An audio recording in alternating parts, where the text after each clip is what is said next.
Assalamualaikum warahmatullahi wabarakatuh. Selamat pagi pemirsa Trans 7. Hasanah Ensiklopedia Islam Dunia pagi ini hadir kembali menemani Anda untuk melengkapi hasanah pengetahuan Islam dunia ke hadapan Anda. Dan selama 30 menit ke depan, hasanah akan kami isi dengan informasi. Cerita tentang kitab suci Al-Quran.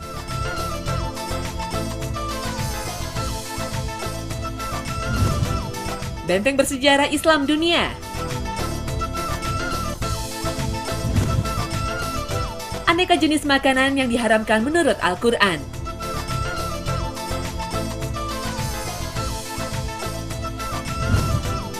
Dan pemirsa, inilah hasanah Ensiklopedia Islam Dunia hari ini.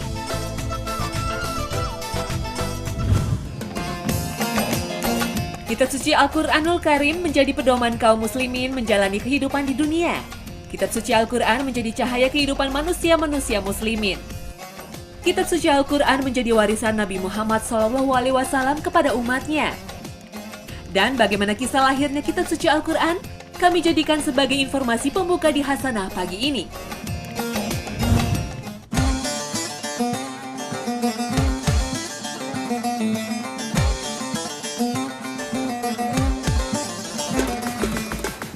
Jabal Nur yang berarti gunung cahaya menjadi saksi perubahan peradaban dunia.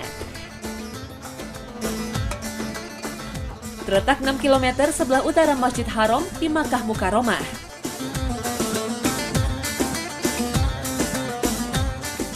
Lima meter di bawah puncak gunung terdapat sebuah gua yang selalu dikunjungi umat Islam dari seluruh dunia.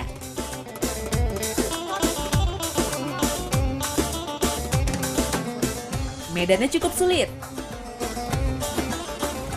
Tak ada titian tangga yang teratur. Peziarah harus mendaki melewati batu-batu terjal. Jalan bertangga baru ada di 3/4 perjalanan.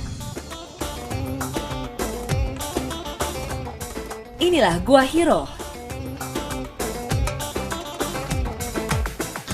Tempat yang digunakan Rasulullah SAW untuk menyendiri. Dan di sini pula pertemuan pertama Rasulullah dengan malaikat Jibril yang mengawali turunnya wahyu pertama. Meski sempit dan hanya bisa memuat untuk 4 orang, gua ini selalu dipadati peziarah.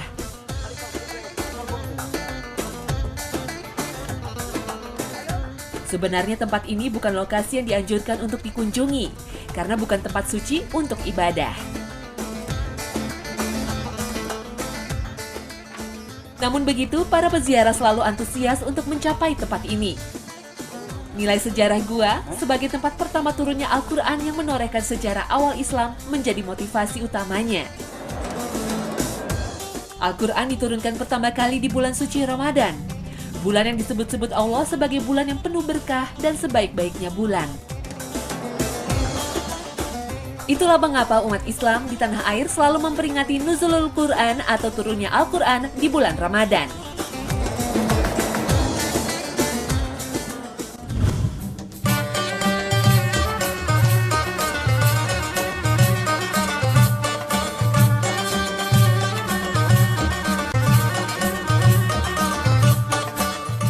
Al-Quran secara bahasa berarti bacaan atau sesuatu yang dibaca berulang-ulang. Inna 'alaina jam'ahu wa qur'anah fa idza qara'nahu fattabi' qur'anah. A'udzu billahi minasy syaithanir rajim. Karena itulah membaca Al-Quran sangat dianjurkan bagi umat Islam dan membacanya termasuk ibadah, tidak seperti umat-umat terdahulu. Kitab Al-Quran tidak diturunkan kepada Nabi Muhammad sekaligus, tapi dengan cara berangsur-angsur selama 22 tahun. Sejak diturunkan, para sahabat Rasulullah selalu menjaga dan menghafalkan serta mengamalkannya. Sebagian yang lain mencatatnya di pelepah kurma, batu-batu, tulang, dan beberapa media lain yang ada di sekitar mereka. Inilah yang membuktikan bahwa penulisan atau pencatatan Al-Quran sudah dimulai sejak Nabi Muhammad SAW. Catatan-catatan ini kemudian dikumpulkan sejak Khalifah Abu Bakar dan akhirnya selesai di era Utsman bin Affan. Beberapa peristiwa yang terjadi di kalangan sahabat dan peperangan-peperangan yang terjadi setelah wafatnya Rasulullah menjadi motivasi pengumpulan Al-Quran ini. Itulah upaya besar yang dilakukan para generasi terdahulu untuk menjaga keaslian Al-Quran, sehingga tidak terjadi penyelewengan atau pemalsuan. Upaya menjaga Al-Quran pun terus dilakukan dari generasi ke generasi.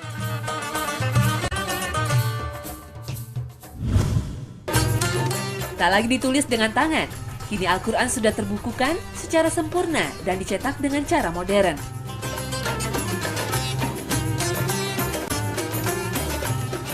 Di Saudi Arabia, tepatnya di Madinah Al-Munawwaroh, berdiri percetakan Al-Quran terbesar di dunia dengan kapasitas cetak 30 juta eksemplar per tahun. Percetakan khusus Al-Quran yang beroperasi sejak 1984 ini selalu menjadi tujuan para jemaah haji atau umroh. Dari percetakan ini pula, setiap jemaah haji mendapat souvenir satu Al-Quran untuk dibawa ke tanah air.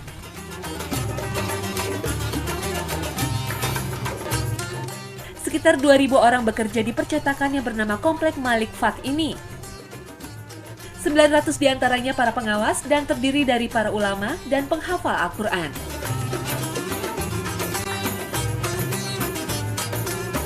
Kini, pusat percetakan Al-Quran telah mencetak Al-Quran dan terjemahannya dalam 50 bahasa dan disebarkan di seluruh dunia.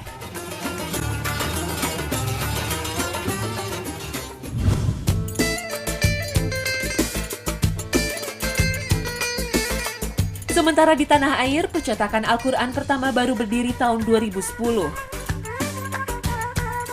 Berlokasi di Ciawi, Bogor, Jawa Barat. Percetakan Al-Quran yang dilengkapi dengan alat percetakan modern mampu memproduksi hingga 1,5 juta eksemplar per tahun.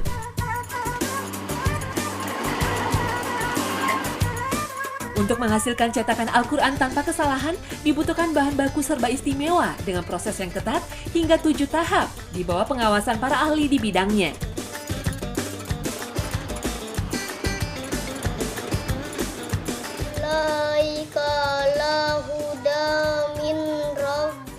Sejak Islam masuk ke tanah air, Al-Quran memang mendapat perhatian serius di kalangan umat Islam di Indonesia. Berdirinya pesantren-pesantren yang menjadi basis regenerasi Islam di tanah air menjadi aset besar dalam penyebaran dan menjaga Al-Quran.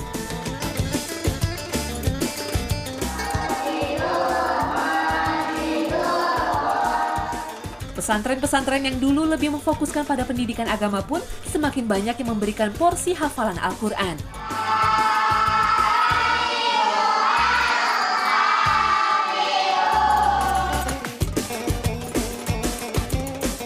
Inilah proses penjagaan Al-Quran dari generasi ke generasi sehingga Al-Quran terhindar dari penyelewengan dan pemalsuan.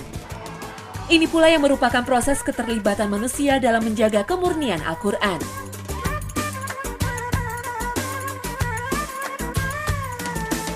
Kemurnian Al-Quran sudah dijamin langsung oleh Allah Subhanahu wa Ta'ala, Zat yang menciptakan dan menurunkan Al-Quran.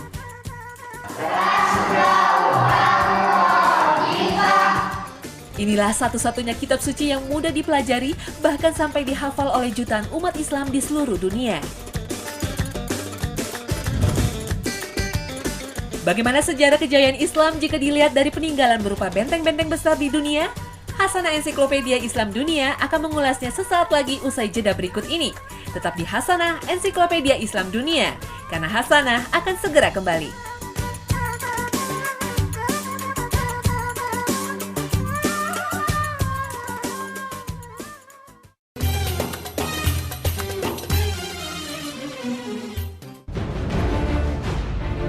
Peradaban Islam di era kejayaan dikenal memiliki teknologi militer yang sangat tangguh. Salah satu peninggalan militer Muslim di masa kekhalifahan adalah kemegahan benteng-benteng peradaban Islam di abad pertengahan yang masih berdiri kokoh hingga sekarang.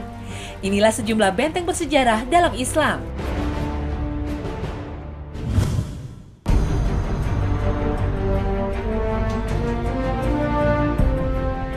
Benteng Salahuddin Al-Ayyubi, 37 km dari kota Latakia, kawasan barat Syria, kini tak lagi tampak kemegahannya. Tembok-tembok benteng dan fasilitas di dalamnya tak lagi utuh. Rumput dan tanaman liar bahkan banyak menutupi fasilitas dan bangunan dalam benteng. Padahal benteng ini dulunya adalah salah satu benteng paling megah dan romantis di abad pertengahan. Di tempat ini dulu Salahuddin Al-Ayyubi memobilitas pasukannya dalam salah satu episode Perang Salib. Keberadaan benteng Salahuddin yang berlokasi di puncak Gunung Terjal membuat siapa saja yang melihat merasa kagum. Alamnya yang subur dan hijau tak lagi terasa jika ternyata benteng ini berada di negeri Timur Tengah. Parit sedalam 28 meter yang menembus Bukit Batu menjadi bagian yang menarik dari benteng Salahuddin. Uniknya parit ini ditopang dengan tiang panjang tunggal untuk menyangga jembatan. Benteng ini sekalipun menyandang nama sang pahlawan, sejatinya bukanlah dibangun oleh Salahuddin. Benteng Salahuddin sudah berdiri sejak 1000 tahun sebelum Masehi. Menjadi pusat pemerintahan bangsa Punisia sebelum akhirnya direbut oleh Alexander Agung pada tahun 833 sebelum Masehi. Sejak itu tak banyak diketahui nasib benteng ini hingga pada masa kembalinya Bizantium pada abad ke-10 Masehi dan akhirnya jatuh ke tangan pasukan salib pada abad ke-12 Masehi.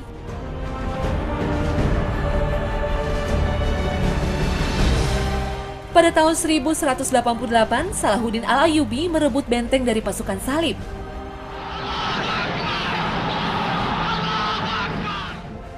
Dan sejak itu, benteng ini terus berada di bawah kekuasaan dinasti-dinasti Islam. Pasca penaklukan Yerusalem, Salahuddin pun melakukan perluasan kekuasaan. Sebuah benteng yang terletak di antara kota Kairo dan Fustat, Mesir dibangun. Orang Barat biasa menyebutnya The Citadel of Saladin. Benteng ini dibangun oleh Panglima Salahuddin Al-Ayyubi pada tahun 1183 yang difungsikan untuk membentengi kota Kairo dari serangan-serangan tentara perang salib yang berusaha menguasai kembali Yerusalem. Sayangnya benteng peninggalan sang Panglima Perang Agung Salahuddin Al-Ayyubi itu sempat tidak terurus hingga pada masa kekuasaan dinasti Mamluk. Namun pada abad ke-14 Masehi, benteng yang telah berjasa melindungi Mesir dari pasukan salib mulai diperhatikan dan dirawat kembali. Di utara benteng terdapat Masjid Al-Marmari yang dipenuhi batu marmer dan granit yang kini dikenal dengan Masjid Muhammad Ali. Masjid Al-Marmari dibangun dengan kubah yang menjulang setinggi 52 meter ke angkasa dan dua puncak menara setinggi 84 meter. Karena letaknya di atas bukit, setiap orang yang datang ke benteng Salahuddin dapat menikmati keindahan pemandangan seluruh penjuru kota Kairo.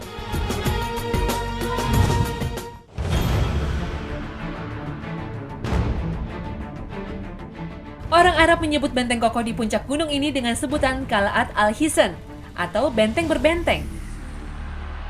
Orang Eropa menyebutnya Krak de Sefaije atau istana untuk para kesatria. Terletak di 40 km barat kota Homs, kota terpenting kedua di Syria setelah Damaskus. Menjadi benteng tentara salib pada perang salib untuk memantau aktivitas pasukan muslim di Suriah, khususnya di kota Damaskus. Lokasinya strategis karena dapat memantau dengan mata telanjang semua aktivitas di sekitar benteng. Itu sebabnya pasukan salib merebutnya dari suku Kurdi pada tahun 1142 yang sebelumnya menggunakan tempat ini untuk memantau lalu lintas perdagangan di jalur laut Mediterania. Benteng ini pun menjadi penting bagi pertahanan pasukan salib. Mereka menambah bangunan benteng yang kokoh untuk pertahanan. Benteng pertahanan salib ini memiliki 2 dinding tinggi dan 13 menara. Di antara 2 dinding terdapat parit dan lereng yang cukup curam. Di dalamnya bisa menampung 2.000 prajurit, lengkap dengan kuda serta perlengkapan perang dan makanan yang cukup untuk bertahan selama 5 tahun. Benteng Al-Hisan tampak seperti kota kecil yang berperisai. Melalui berbagai macam konflik, pasukan salib bertahan di benteng ini selama lebih dari 100 tahun.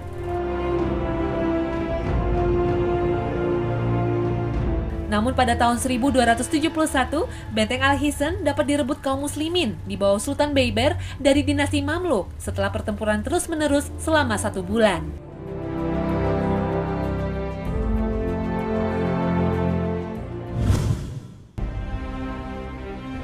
Masih di Syria, tepatnya di kota Aleppo. Sepintas, kota Aleppo terlihat usang, termakan usia. Memang, kota Aleppo merupakan kota tertua di dunia yang masih dihuni masyarakatnya sejak abad ke-11 sebelum Masehi. Fakta ini terungkap dalam sebuah temuan arkeologis adanya rumah hunian lingkaran di pinggiran kota Aleppo. Terletak 350 km utara kota Damaskus, kota tua ini menyimpan sejuta kisah dan roman peradaban masa silam.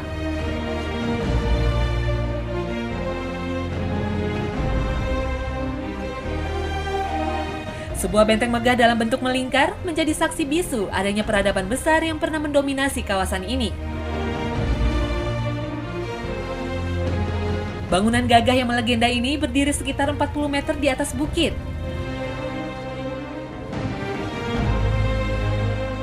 Parit selebar 30 meter dengan kedalaman 20 meter melingkari bangunan sebagai sistem pertahanan.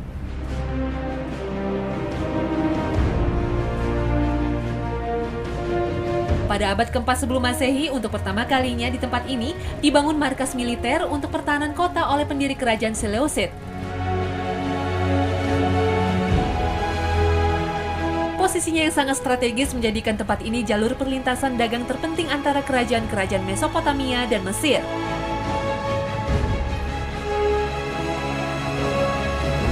Selanjutnya Aleppo dan bentengnya menjadi sasaran pendudukan kerajaan-kerajaan besar seperti Assyria, Persia, Yunani, dan Romawi hingga era Islam.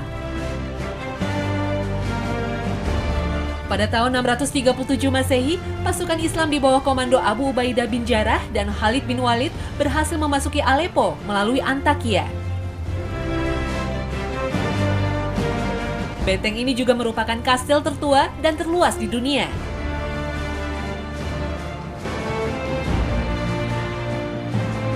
Di salah satu bagian benteng, sebuah masjid kecil dipercaya sebagai tempat beribadah Nabi Ibrahim alaihissalam.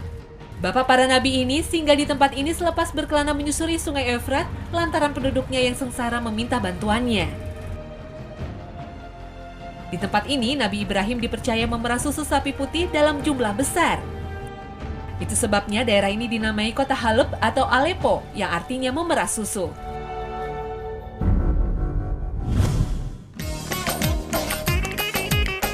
Usai jeda berikut, Hasanah akan kembali dengan aturan tegas Al-Quran yang mengatur keharaman makanan. Jangan kemana-mana, Hasanah Ensiklopedia Islam Dunia akan segera kembali.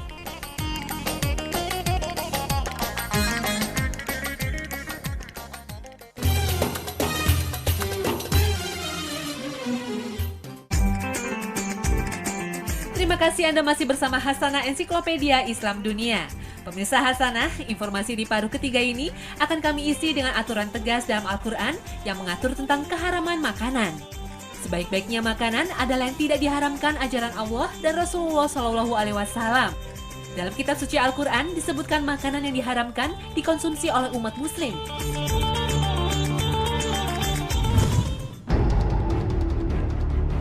Secara tegas Islam mengharamkan bangkai, darah, daging babi, dan binatang yang disembelih tanpa menggunakan syariat. Hal ini ditegaskan dalam firman Allah Subhanahu wa Ta'ala dalam kitab suci Al-Quran, surat Al-Baqarah ayat 173. Sesungguhnya Allah hanya mengharamkan bagimu bangkai, darah, daging babi, dan binatang yang ketika disembelih disebut nama selain Allah. Tetapi barang siapa yang dalam keadaan terpaksa memakannya, sedangkan dia tidak menginginkannya dan tidak pula melampaui batas, maka tidak ada dosa baginya. Sesungguhnya Allah Maha Pengampun lagi Maha Penyayang. Di samping itu, beberapa tahun silam, banyak yang beranggapan diharamkannya babi berhubungan erat dengan masalah kesehatan. Karena kebiasaan babi yang selalu hidup di tempat yang kotor dan cara pembudidayaan yang tidak higienis. Karenanya, memakan daging babi dapat menyebabkan sedikitnya 70 jenis penyakit masuk ke dalam tubuh manusia. Seseorang dapat menderita berbagai helminthes atau cacingan seperti cacing gelang, cacing kremi, cacing pita, dan lain-lain. Cacing-cacing ini dapat merusak hampir semua organ tubuh. Meskipun dimasak dengan cara yang benar, telur cacing dalam daging babi tidak mati dimasak dengan normal. Salah satu sebab yang dapat mengakibatkan hipertensi dan serangan jantung yaitu mengendapnya lemak babi di dalam tubuh manusia, karena lemak babi mengandung bahan untuk bangunan. Dengan berdasar pada kitab suci Al-Quran dan alasan kesehatan dan juga yang menjadi relevan saat ini, semakin menjelaskan bahwa mengkonsumsi babi yang dapat merusak tubuh manusia benar-benar diharamkan. Dalam Islam, setiap perintah Allah Subhanahu wa Ta'ala pasti mempunyai tujuan yang terkadang manusia tidak mengetahuinya. Dan umatnya mempunyai tugas untuk mematuhi perintahnya dan menjauhi larangannya.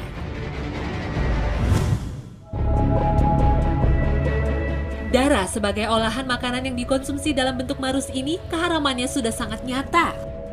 Sebagaimana ditegaskan dalam Al-Quran surat Al-Baqarah ayat 173 dan surat An-Nahl ayat 115 yang menegaskan keharaman darah. Jelaslah sudah pengharaman darah untuk dikonsumsi. Meskipun banyak dari berbagai macam kalangan yang berusaha menghalalkan darah dengan cara pengolahan yang bermacam-macam. Namun tidak sepantasnya bagi setiap manusia yang mengaku muslim untuk melanggar larangan-larangan Allah yang telah dijelaskan dalam ayat-ayat Al-Quran. Darah yang diharamkan oleh Allah Subhanahu wa Ta'ala adalah darah yang mengalir.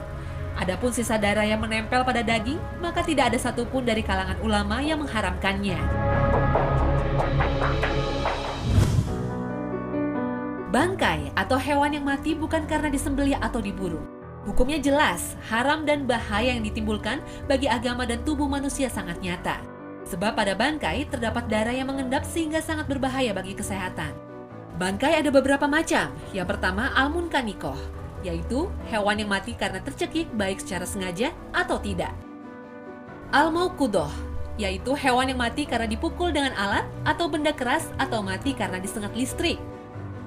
Bangkai yang berikutnya adalah al-mutaradiyah, yaitu hewan yang mati karena jatuh dari tempat tinggi atau jatuh ke dalam sumur sehingga mati. Dan bangkai yang terakhir adalah an-natihah, yaitu hewan yang mati karena ditanduk oleh hewan lainnya. Sekalipun bangkai haram hukumnya, tetapi ada yang dikecualikan, yaitu bangkai ikan. Rasulullah juga pernah ditanya tentang air laut. Maka beliau bersabda, laut itu suci airnya dan halal bangkainya. Dalam hadis ini ada faedah penting, yaitu halalnya setiap bangkai dalam laut sekalipun terapung di atas air laut.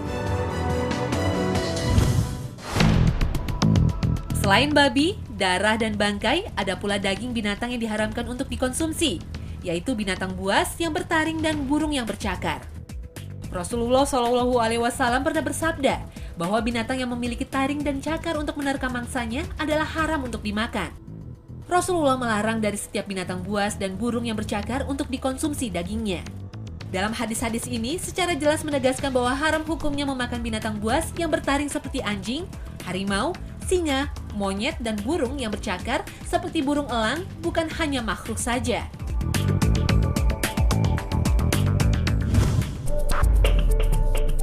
Sejauh ini belum ada dalil dari Al-Quran dan hadis yang sahih yang menjelaskan tentang haramnya memakan hewan yang hidup di dua alam, laut dan darat. Binatang yang hidup di dua alam asal hukumnya adalah halal, kecuali ada dalil yang mengharamkannya. Katak misalnya. Katak diharamkan bukan karena habitatnya yang hidup di dua alam. Katak secara mutlak diharamkan karena termasuk hewan yang dilarang dibunuh. Imam Syafi'i dan para sahabatnya mengatakan, setiap hewan yang dilarang dibunuh berarti tidak boleh dimakan. Karena jika seandainya boleh dimakan, tentu tidak akan dilarang membunuhnya. Selain itu yang menegaskan keharaman katak yaitu dari Abdurrahman bin Utsman Al-Qurashi, bahwasannya seorang tabib pernah bertanya kepada Rasulullah tentang katak dijadikan obat. Lalu Rasulullah melarang untuk membunuhnya. Haramnya katak secara mutlak merupakan pendapat Imam Ahmad dan beberapa ulama lainnya, serta pendapat yang sahih dari mazhab Syafi'i.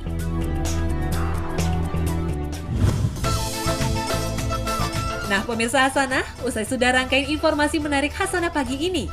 Semoga semua sajian kami bermanfaat dan menambah Hasanah pengetahuan Islam dunia Anda. Saksikan terus Hasanah Ensiklopedia Islam Dunia setiap Senin hingga Jumat pukul 5 pagi waktu Indonesia Barat. Terima kasih atas perhatian Anda dan wassalamualaikum warahmatullahi wabarakatuh.